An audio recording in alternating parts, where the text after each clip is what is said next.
అందరికీ నమస్కారం అండి. వెండితెర వింతలు యూట్యూబ్ ఛానల్కి మీకు స్వాగతం. లేట్ చేయకుండా ఈరోజు టాపిక్లోకి వెళ్ళిపోదాం.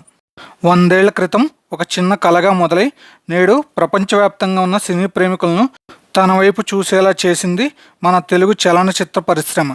శతాబ్దం కిందట పురుడు పోసుకున్న తెలుగు సినిమాకు అన్నీ తానే అయి అల్లారు ముద్దుగా పెంచి పెద్ద చేసిన వ్యక్తి కృష్ణా జిల్లా బంద్రకు చెందిన రఘుపతి వెంకయ్య నాయుడు గారు.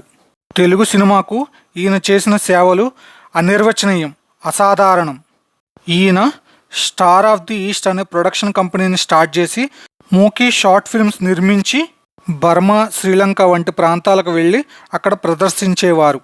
అలా 1921లో భీష్మ ప్రతిజ్ఞ అనే మూకీ సినిమాతో మొదలైన తెలుగు సినిమా ప్రస్థానం 1932లో మాటలు నేర్చుకుంది.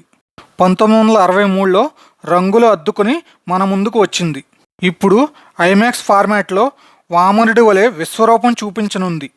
దర్శక దిగ్గజం శ్రీ కేవీ రెడ్డి గారు, విజయాలకు చిరునామా అయిన విజయ ప్రొడక్షన్స్ వారు తన గాత్రంతో తెలుగువారి గుండెల్లో శాశ్వతంగా గూడు కట్టుకున్న గాన గంధర్వుడు మన ఘంటసాల గారు, తన కెమెరా టెక్నిక్తో తెలుగు వెండితెరపై మాయాజాలం సృష్టించిన మార్కస్ బాట్లీ గారు, మన తెలుగువారు ఇప్పటికీ ఎప్పటికీ గర్వంగా చెప్పుకునే నట దిగ్గజాలైన ఎస్వి రంగారావు గారు, ఎన్టీ రామారావు గారు, అక్కినేని నాగేశ్వరరావు గారు, మహానటి సావిత్రి గారు, ఇలా ఎంతోమంది తెలుగు సినిమాను ఒక్కో మెట్టు ఎక్కిస్తూ వచ్చారు.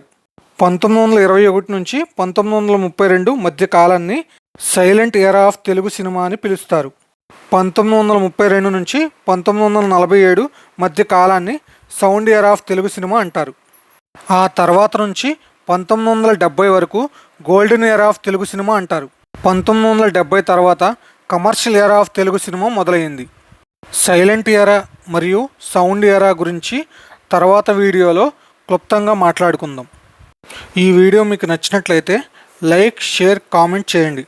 ఇలాంటి మరెన్నో తెలుగు సినిమా ఆసక్తికరమైన విషయాల కోసం మన వెండితెర వింతలు యూట్యూబ్ ఛానల్ని ఇప్పుడే సబ్స్క్రైబ్ చేసుకోండి. Thank you.